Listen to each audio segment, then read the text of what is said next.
Hello again, everyone, and welcome to another edition of our RCT2 hacking tutorials.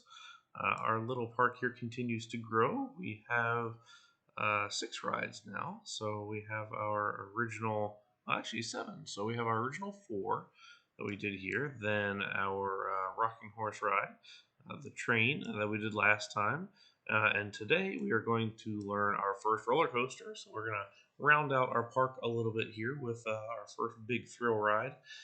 This is an arrow-launched loop coaster. This was kind of the original shuttle coaster and one of the first launch coasters in the world.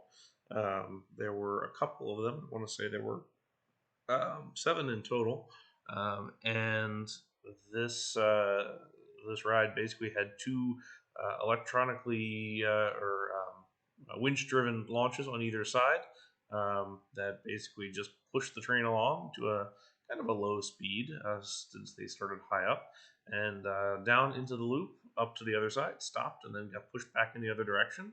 So pretty simple, pretty low tech, but interesting enough.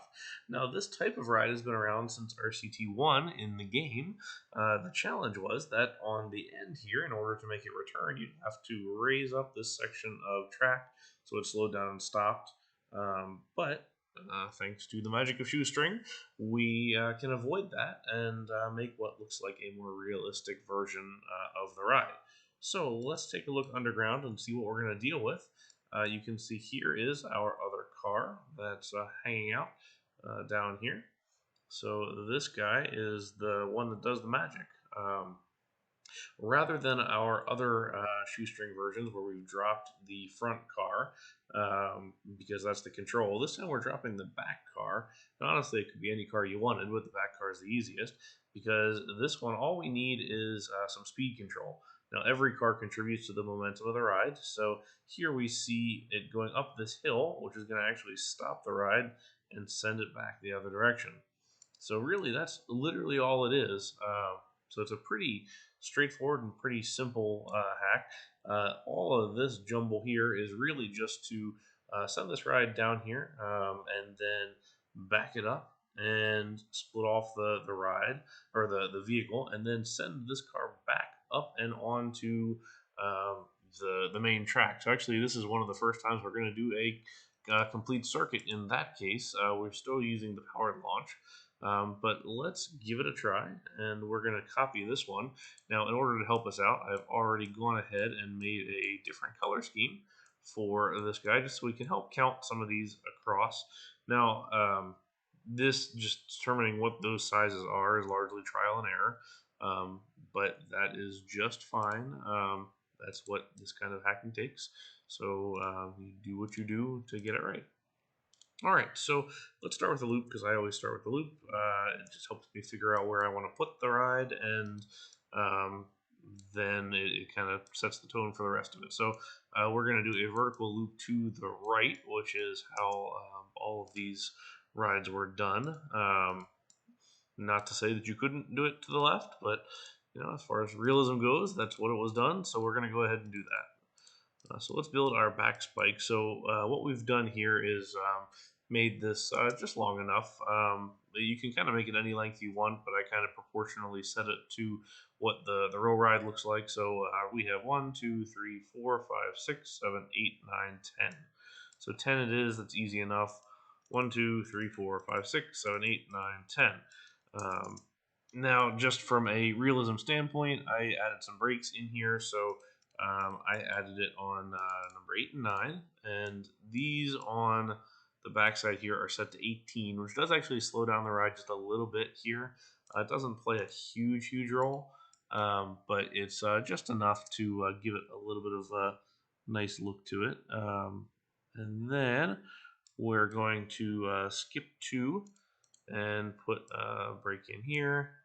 And then we're going to skip 2 more and put a brake in here. Now, this more or less lines up with how the brakes are actually set up on the real ride, so that's why I do it. Just from a look standpoint, I think it's nice. All right, so then we're going to go back on the other side and build this guy. This is the front side. So we are going to put in our first brake piece here. And this one I just boost up because I don't really want this affecting the operation of the ride. we're just going to leave that alone. Okay, so we have 1, 2, 3, and 4 in front. So that's 1, 2, 3, and 4 as we've done here. And then we're going to build our station. So our station is 1, 2, 3, 4, and 5. 1, 2, 3, 4, and 5. We actually are not going to build this back one, but actually you can if you want. I keep it off just so that I don't have to worry about this backing. I mean, the nice thing is because you don't, you're using power and launch mode, it's going to back into the station. It's going to stop as soon as it gets to the front of the station. We want to leave some room for the thematic of the little pusher arm, which is what this little square or rectangle is meant to be on this side. So I just leave it open by 1, but we'll plonk that in right there. Okay, so now we get into the actual hacking part of all of this. So first of all, let's get our entrance and exit placed so we can operate this guy, and then we're going to choose powered launch mode without passing station. If we want it to go out, come back, and then stop. So we're going to dumb this down here to 20, but first to do that, we're going to have to open some cheats. So we are going to allow arbitrary ride type changes. We are going to allow chain lift on all track pieces just to help us out, and we're going to disable some vehicle limits. We're going to show all operating modes, unlock operating limits. Really, you just might as well check all of these. I usually do. That's usually the first thing I do when I start in. But lift hill speed doesn't matter in this case. We have just kind of left it as it is. And 20 miles an hour is kind of what I found to be the right speed here. So what we're going to do in order to do this is we're going to raise and lower some track while the ride is testing, which is how we're going to get this kind of bit going on here. So you can kind of see that this piece here, this black piece, and black was not the best color. Let's change this back to white so it's a little bit easier to see here. So you can kind of see this white piece here, which is sitting directly below the slope out of the drop, and we're going to turn around here and then go down underneath. So what we're going to do is go back onto this side, and we will pull the tile inspector out. So show tile inspector, and then we're going to click on this piece, click that track, and then we're going to bump it up a couple. You can do however many you want. It just needs to be one. It can be as many as you want. All right, so now we're going to build and try and follow what we've done over here just to make this easier and save you some time. So we're going to slope this out, and then we're going to do 2 flat pieces. And then we are going to put a banked curve in here. The only reason we care about a banked curve here is that the ride ratings are going to be largely based off of some of the things that happen down here. So if you put a flat corner, the intensity and nausea go through the roof, and it's just not a fun time overall. Now you can go in here afterwards and adjust the ride ratings very easily in the console. If you want, that's a nice feature of Open RCT, but it just helps here to go ahead and bank this thing. All right, so we're going to bank that. And then we're going to have flat, and then one more open piece, and then we have 3 brake pieces in a row. So let's check and see what these guys are by closing this ride. And so we are going to see that this one is 4 miles an hour, this one is 4 miles an hour, and this one is 4. So basically we just want to stop the train and send it back in the other direction. So we're going to go 1, 2, 3, 4. Nope, just 3. Just 3, getting ahead of myself. And then we're going to go up and up. Okay, so first step here is basically to back up the train and also split off that that rear vehicle, excuse me. So that requires a reverse merge, and as we have fully discussed before, the way that you do a reverse merge is you build the exit track first, which is what we're going to do here. So we are going to build this and then another one. And then you're going to build this back. So now that exit merge is done. So because you're doing a reverse merge where the train reverses out or reverses in, either one, you always build the one that it's going to end up on first, and then the one that it comes in on second. All right, so now we're going to come through here, and we are going to remove this straight bit of track right here. And we're going to take this and put an S-bend here. And then let's do another straight piece to get that guy aligned. And then we'll go in and we will place that straight piece. All right, so we know on here that we have a 7-car train. So what we're going to do is go over here and remove all these guys and get 7 cars. And now we're going to go ahead and test it just to make sure that it's doing what we want it to do. Here it comes around that bank corner and pretty nearly stops. And then we are going to see that that very last car is split off as it should be. And there we go. So let's continue. All right, so we look at this and we are right here on these white pieces aligned. So we're going to have 1, 2, 3, 4, 5, 6, 7, 8, 9, 10, 11, 12, 13 to get to that corner. So we're going to say 1, 2, 3, 4, 5, 6, 7, 8, 9, 10, 11, 12, 13. And we're going to do 2 back. And then we are going to go 1, 2, 3, 4, 5, 6, 7.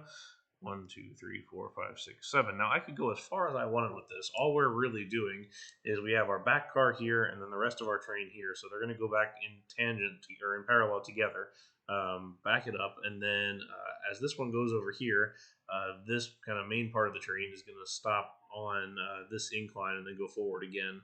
And really we just need to make this long enough that the single car that's backing up here is not going to fall off the edge before the rest of the train gets to here. So it can go wherever it wants all the way back here. The reason that I'm shaped like this is because I want that car to end up somewhere underneath the station. So then when the peeps get on, they're still going to ride that car. They don't suddenly teleport somewhere else on the map. And it just looks weird. So we're paying some extra attention to make this clean and make sure that they're underneath of the ride. So that's where we're going to end up there. So now we're going to go ahead and follow along on this side. This one gets an extra straight bit and a curve, and then we're going to go 1, 2, 3, 4, 5, 1, 2, 3, 4, 5, and then up, and there we are. Again, it really doesn't matter how far back you go. I'm just trying to be space efficient, so we will do that. So again, we're going to do another reverse merge. This is for a train that's already going reversed and is now going to go back 2 forwards, but it's the same method. It's exit first and then entry second. So we will delete that turn. Then we're going to go 1, 2, 3, 1, 2, 3, and then we're going to go ahead and build this curve. So that's done. Now we'll go ahead and just do this one just to take care of it. We're going to delete this curve. I'm going to go 1, 2, 3, 4, which we will follow here. 1, 2, 3, 4, and put back that curve. Done. Okay, so now we need to bring this up back to the station. So we will take our lift hill. We're going to go 1, and then we're going to go 1, 2. And we'll go straight, and then we're going to come up out of here, turn the corner, and then flatten this guy out and bring him back. Okay, so now that we're out here, we will curve this back to underneath of the station, and you can see just from that square we've lined up exactly underneath the station, which was the point of the whole thing. So now what we're going to do is just send this off into forever here. So I didn't actually mark how far out this goes, but we're going to figure it out. And the way that we're going to figure it out is by watching the train go. And that's how I figured it out in the first place. So it's trial and error once again. So what we're going to do is send this guy down and around. So let's watch him go. Alrighty. And let's close this just so we don't send it anywhere else. All right, so we're splitting off that back car. Now, if you really want to get advanced, you have the little 0 car in the back here. You can split that individual little guy off from the rest of it. So if you want to get real cute with it, you can split off the 0 car and the back car, send the back car down here, put the 0 car back on the train so it looks even more clean.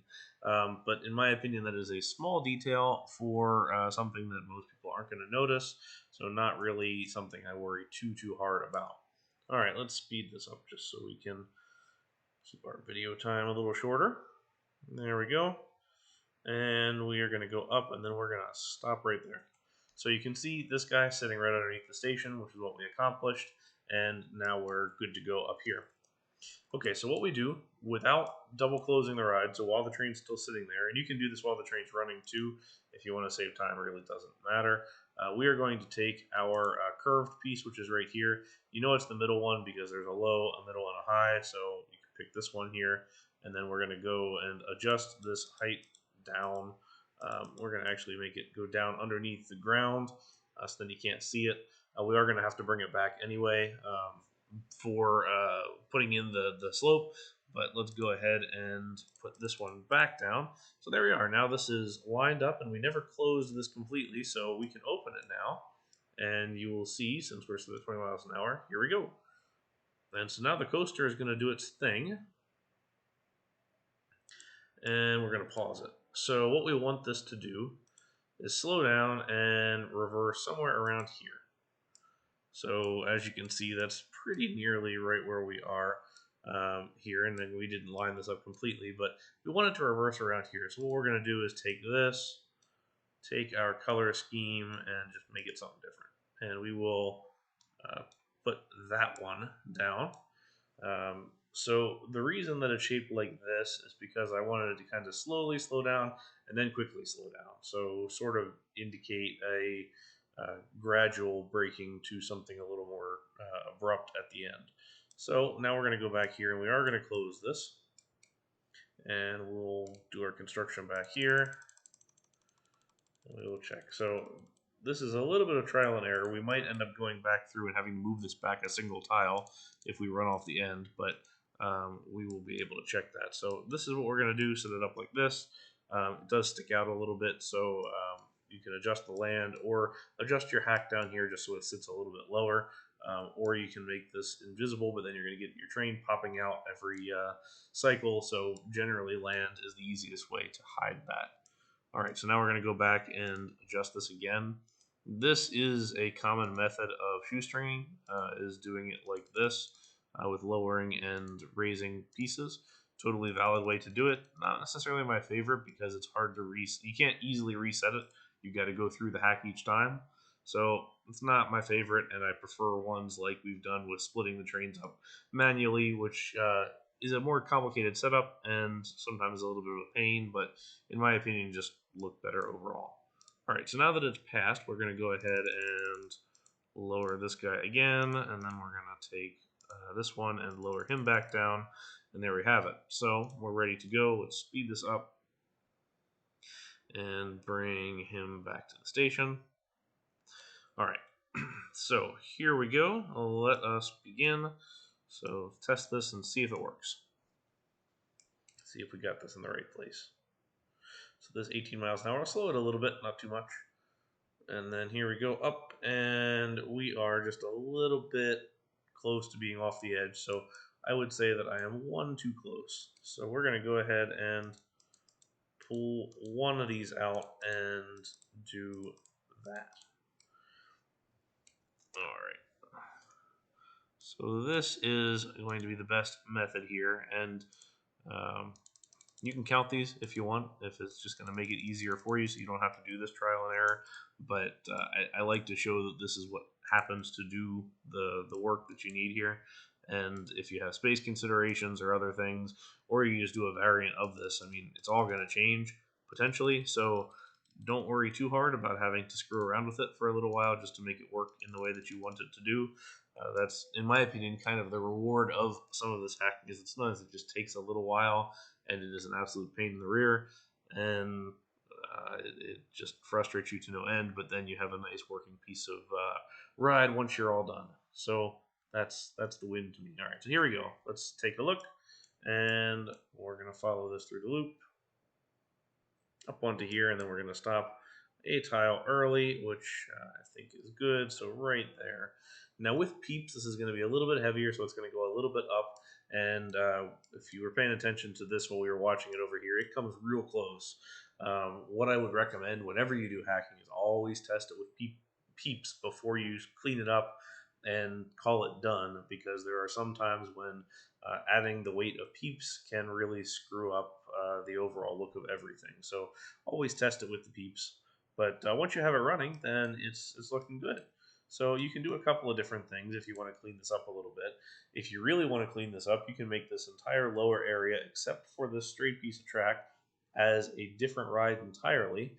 And by doing that, you can delete this when you're done and save some track space and some object space if you want to do that. You can also go through and paint it with the black color scheme so that it's hidden. paint this car individually black, so then it's all hidden and it just looks a little bit cleaner. Now on the back side here, I usually go through, and you can just lower this out of the way if you prefer to do it that way, but for me, I would just go ahead and open your tile inspector and then add that null object in and just make it invisible. There's really no reason why not to, because this way you can still run the thing, but you don't have to worry about a reset if it comes to that, having to redo the whole darn thing. It's already there, it's just invisible. The only one you can't do it on is this one, because you can't have both of these on top of each other, or you can. It's just the order of operations for it. So I just prefer to keep it lowered. Because really, it's the track on top, I believe, that goes through. So you can have them stacked. It's just order of operations. But for me, it's easiest to just lower it out of the way. Then there's no question as to what it's going to do, and it's easy enough. Lastly, if you want to do this kind of a thing, as I've done, just do the same invisible method for the station and then build another track backwards on here. You can put in the brakes or anything that you want. It really isn't going, it doesn't affect the ride at all since it's not merged. So you can theme it however you like.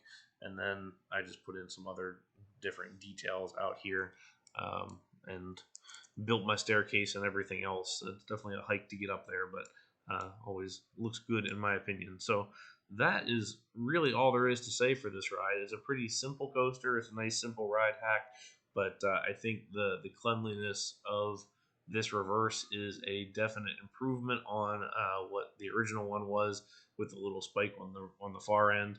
I think it just looks better. It looks more realistic, and helps if you're making an older style park, or a coaster that, or a park that has some little older coaster, since this was kind of harkens back to um, our late 70s, early 80s time frame. There are still 3 of these operating in the world, in case you do want to go ride one, in Elitch Gardens in Colorado, Frontier City in Oklahoma, and Blackpool Pleasure Beach in England. So it's becoming a rare commodity. It generally was kind of rare in the beginning, but you can still grab a couple of them out there if you are so inclined. But that's all I have for today. We will come back with some more tutorials. I have, I think, 5 or 6 rides already built. I just need to record the video now. So we have more to come, including maybe filling up this little space right here next. So you will see that in the next hacking stream. If you would like to request a specific hack, or you are interested in seeing something in particular, feel free to leave me a comment, and I will add that into the queue, and we'll try and squeeze it in there. So until next time, thank you very much for watching. I hope this was helpful. Please let me know questions, comments, complaints, or if you have any trouble doing the hack, just let me know that too, and we'll help you troubleshoot it. So until next time, thank you very much for watching, and have a good day.